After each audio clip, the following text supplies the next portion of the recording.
Our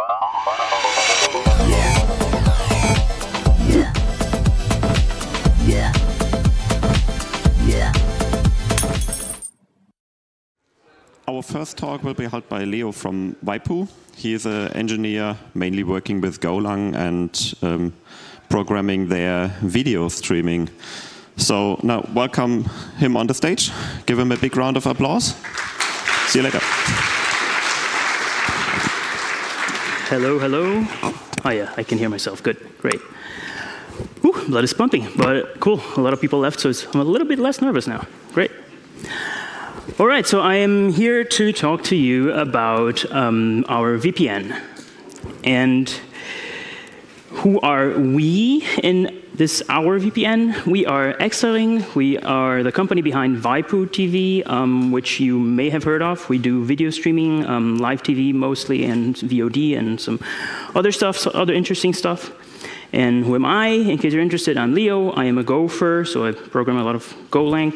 I'm an infrastructure lead at waipu, and I am not a networking person, so go easy on me. So why build a CDN?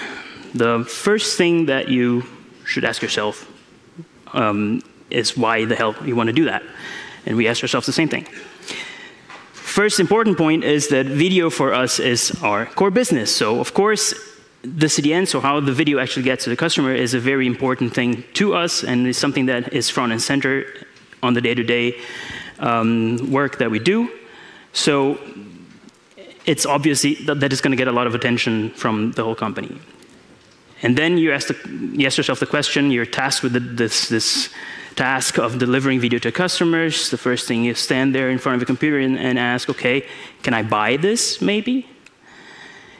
And video streaming is probably one of the few markets nowadays, or one of the few areas nowadays, where it doesn't really make sense to buy it, because it's really prohibitively expensive if you want to buy it from the local hyperscaler of choice around the corner. So that's the first thing that should scare you off a bit. But there are other reasons we're going to get into later, but this is like the big elephant in the room. And then you start to think a bit more about it, and you notice that the current protocols for doing video online, you may not never have heard of them, but HLS and Dash are the ones that are being used basically everywhere. They're very HTTP friendly. So at that point, the latest, when tasked with that task of building a CDN, you should be asking yourself, okay, I can buy it, but it's just HTTP, right? So can I just not put Nginx in front of it? And we did that, and it worked for multiple years, kinda. And to understand that kinda, you have to take a little step back and see what's going on, what are we actually working with? Not just video, but what kind of video exactly? Our traffic is 90% live TV. And how does live TV work? Just a very high-level overview. You have this wonderfully vintage television client accessing a network that is there for the scaling. That CDN, in turn, gets content from the so-called origin server. That's a very video-specific term. I had never heard this name before starting to work with video 6 years ago, so you probably never has heard of it either. But that's basically the place where the single source of truth for your video content, where it's actually coming from and has to be delivered to all the clients accessing it. And from the other side, it gets kind of pushed into this origin server from ingest. So basically, the content from your television channels that is ingested into our network and lands in a place that then can be spread around the internet. So what was missing in the setup that we had the first few years? The first thing is maintainability.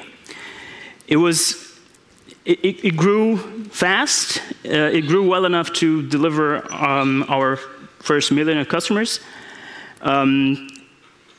But it wasn't easy to deal with. So it was a setup with Nginx. It was a setup with a lot of Lua code. It was a setup that no one was really comfortable maintaining when things went wrong, like they always do. It wasn't a very comfortable place to be the one sitting in the chair and having to debug and maintain that code. The second big thing that was a problem with the old setup was observability. So we had a lot of content being delivered, a lot of customers, and we could never really know what was going on in our system. So we had, of course, as network people, you have a lot of information from other parts of the system, like you know how the network is behaving, but we didn't know exactly what was going on for the customer as a consumer of video accessing that content. So observability at the video delivery layer was missing.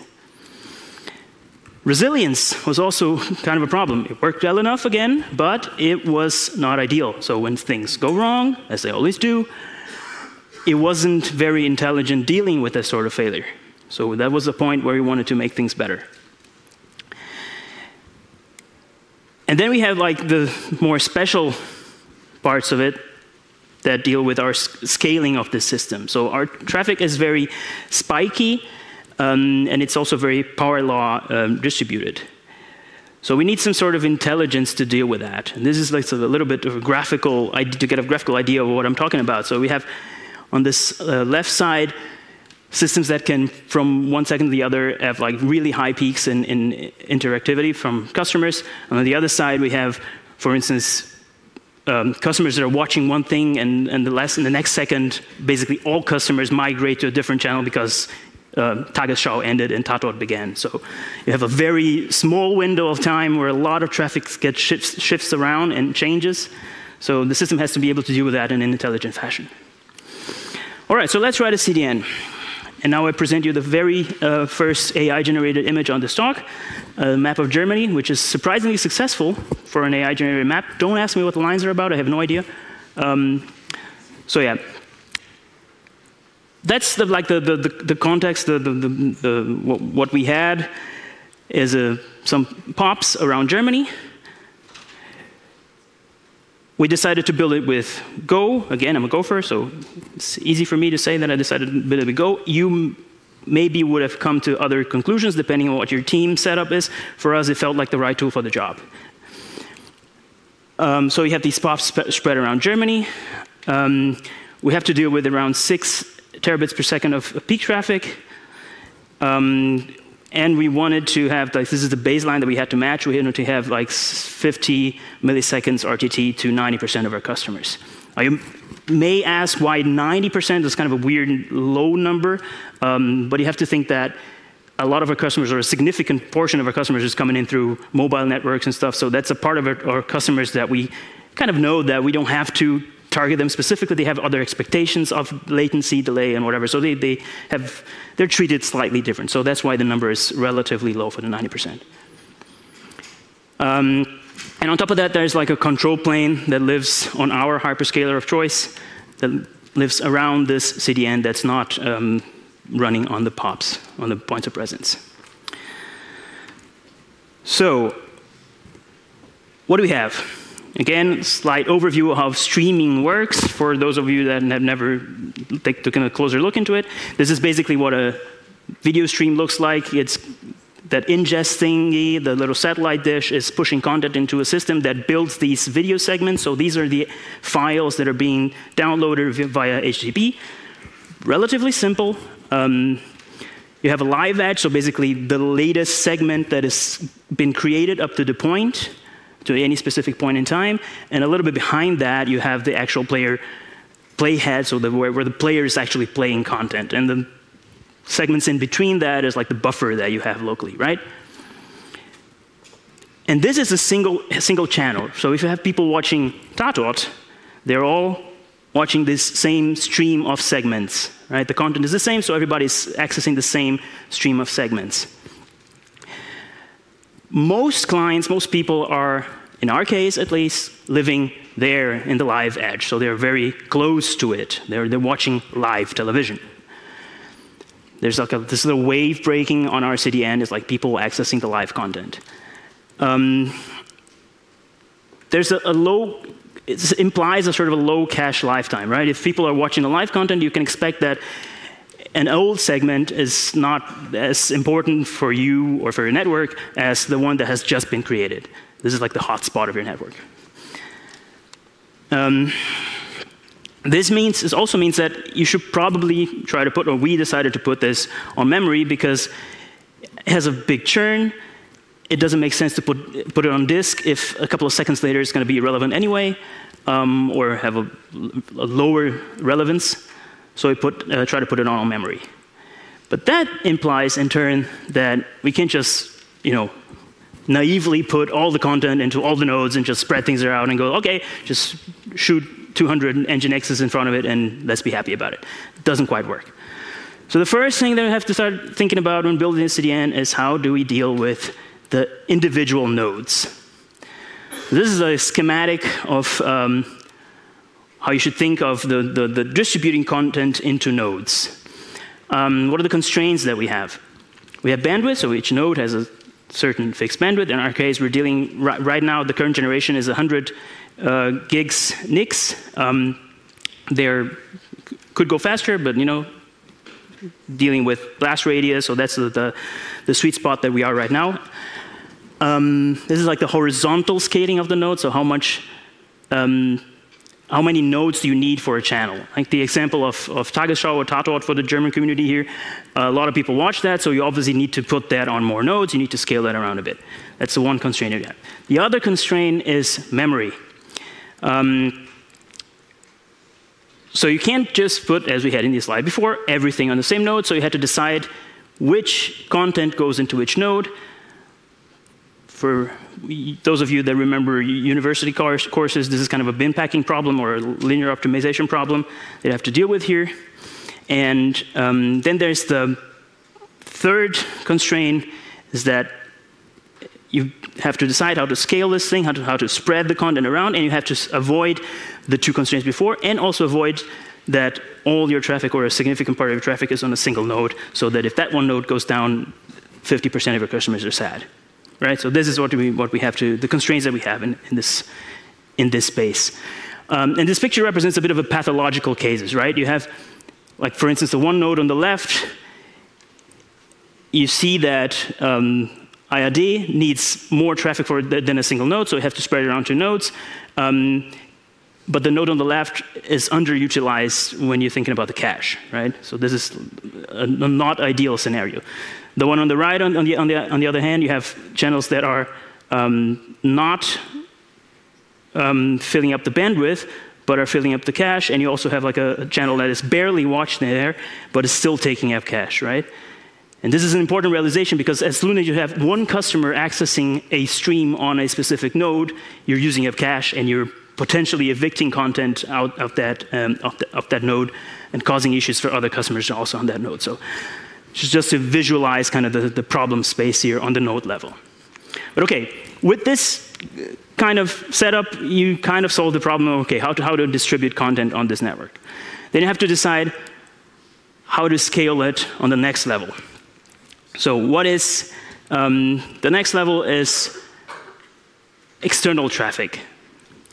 So you have customers coming to your CDN, and where should you send them? So you have a lot of POPs in there. Again, the little vintage television there. And the control plane that we mentioned earlier knows a lot of things about our infrastructure. It knows, for instance, the near-live peering topology that we have. So it knows through BMP that you have on this one POP, we're peered with Stadtwerke so-and-so. And the customer's coming from that one, so we know, say, that's probably the best place to put it there. And it also knows that we have maybe better peering capacity with that Stadtwerke so-and-so on this one POP and not on the other one. So we take the closest or /best POP by peering and capacity. Try to distribute it that way so that our peerings are loaded as evenly as possible, and the customer has the lowest latency as possible. But if you think back to the other slide about distributing content on nodes, you know that if you have a lot of content, you're going to end up in situations where you can't put the one little channel that is watched by 10 people in the whole country in all POPs. So we also have the case that you may land in the wrong POP, and then we have to transmit the traffic on our backbone and send it back out through some other POP.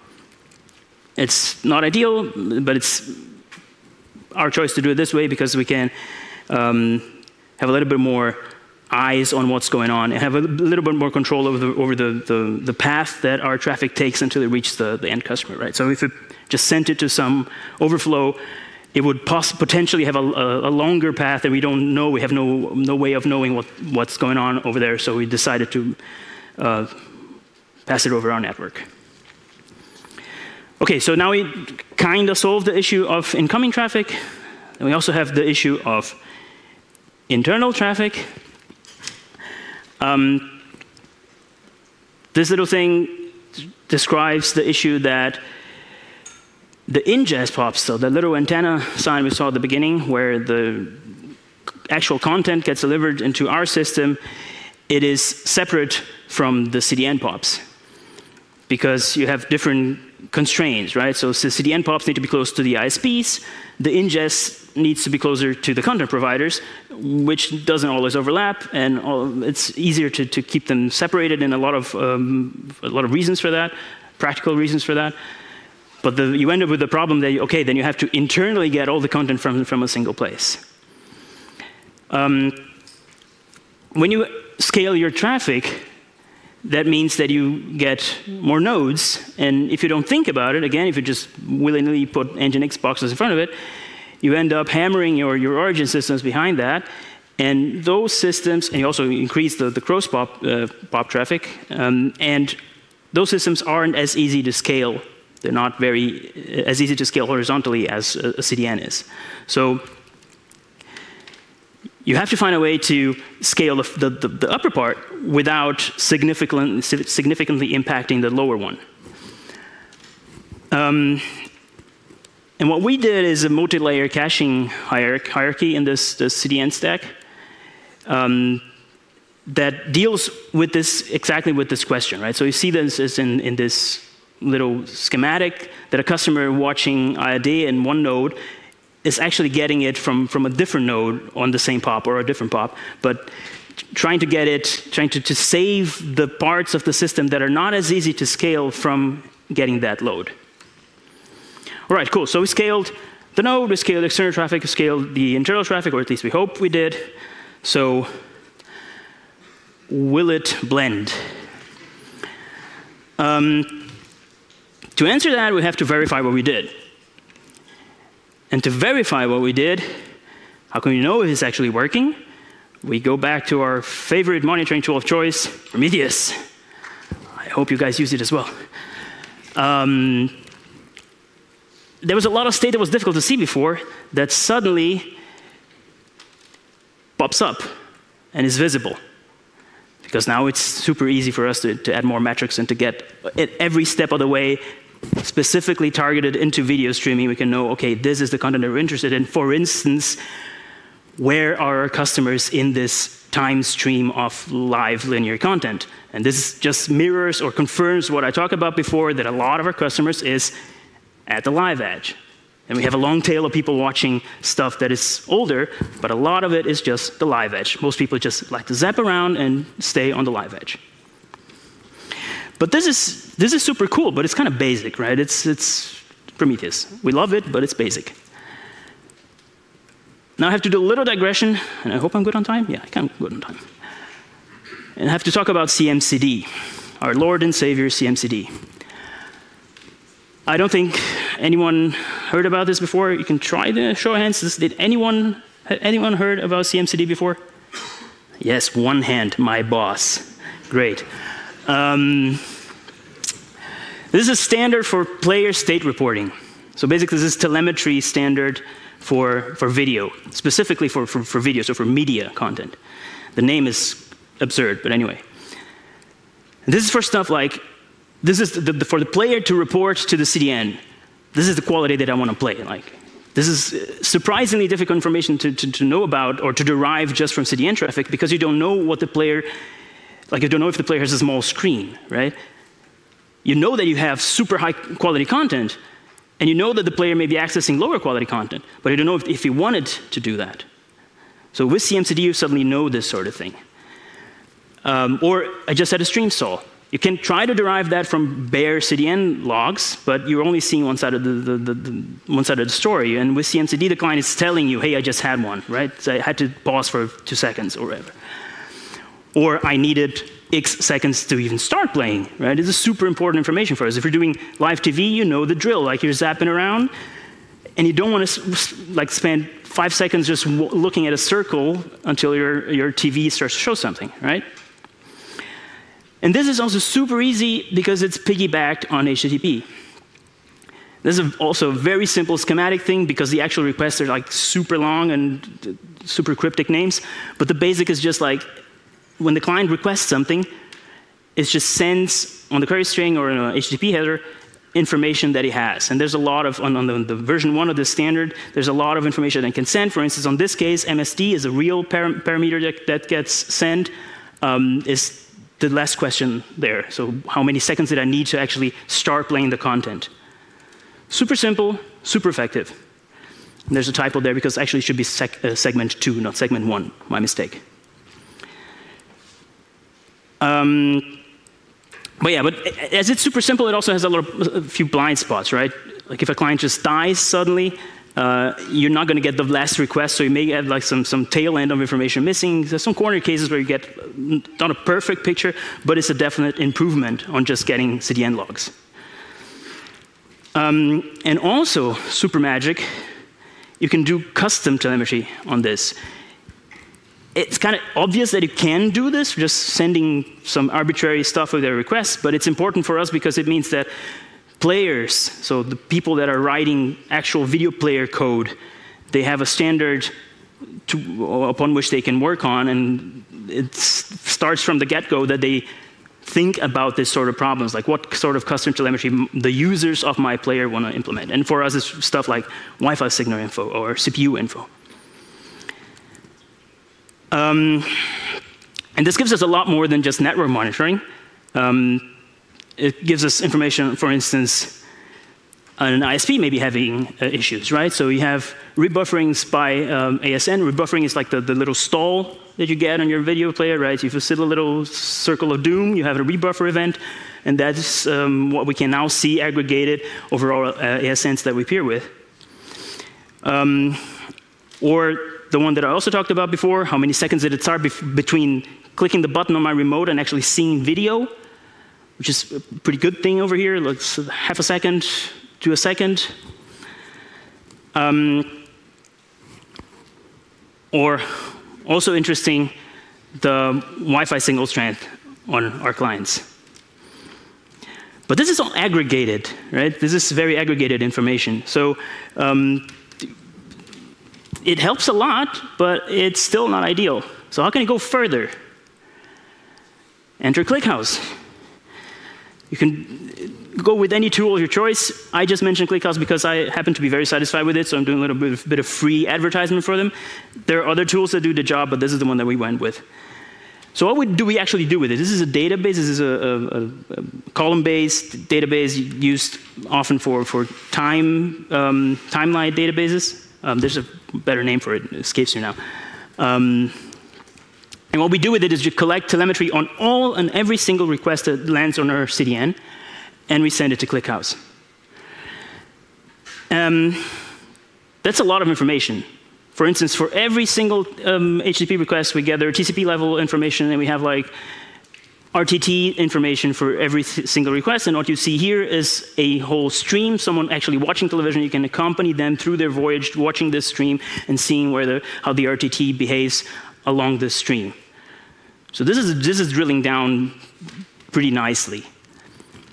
Or, for instance, what I also mentioned the slide before, Wi-Fi signal. Now we can suddenly actually correlate Wi-Fi issues in our customers with network issues, and we can easily tell, okay, our customers are having it. Is it a common thing that they have Wi-Fi issues? Is it a common thing that Wi-Fi issues cause RTT issues and video quality issues? So it opens a lot of doors, right? So with this, we can do super intelligent stuff. We can assist our clients on configuring how they, or the players, how they configure their streams. For instance, players are super intelligent when it comes to short-term decisions, right? You're walking around with your mobile phone and watching YouTube. If you go into a cavern, it just kind of tries to adapt, but it doesn't have a long story of it. So if you're at home and we know that you have a poor connection, we're not going to even start to play on a higher quality. we know already that you may be kind of limited so that your overall experience is better.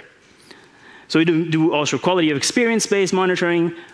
We can also help customer support a lot. So this opened the door to a lot of different stuff that is possible now that wasn't before. So, mission accomplished. What I can tell you what our key takeaways were. I hope I can also inspire you to have some takeaways on this talk. For us, it confirmed the idea that Go was a good pick for us because it landed on this very nice middle layer between too low level to high level. There's one big thing missing on that is a direct consequence of this decision. You can come talk to us later if you want to complain a bit about that, but in all, we're very satisfied with it. The fact that we can add metrics to it and easily and do it basically every week, I think. We add some new metric to get some new part of the system under the microscope that we had before, help the development and help validate what we were doing during the whole process. Keeping it simple doesn't mean the code base is probably one of the most complex ones that we have in our company, but it's the decisions of trying to keep the failure scenarios simple. Like if something goes wrong, again, back to the first slides, if something breaks, just keep it easy so that you can reason about it. It was a very, very good decision considering the very few problems that we have after we deployed this system. And the last one that is missing there is, just to go over it again, telemetry, all the things. If you get a chance to put more stuff, I think I'm probably preaching to the choir, but put more visibility into all parts of your stack whenever you can. And with that, that's all I have for you. If you have any questions.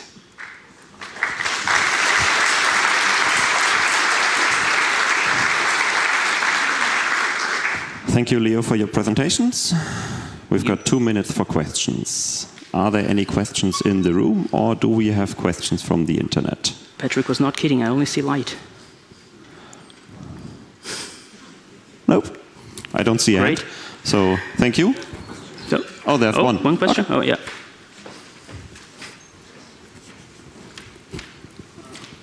Freddy from Init7. Can you go back a few slides to the buffer by ASN? You mean this one? Yeah, rebuffering by ASN traffic. I mean, just publish the numbers of all the ISPs with these graphs, and then you have a perfect quality of the ISPs. So this is my suggestion. Yeah. It's a bit difficult to do that without stepping on some toes, but yes. Well, maybe there are some toes which are asking to be stepped on. Yes. Maybe not. Yes. That's up to you. So, thank you. Thank you all.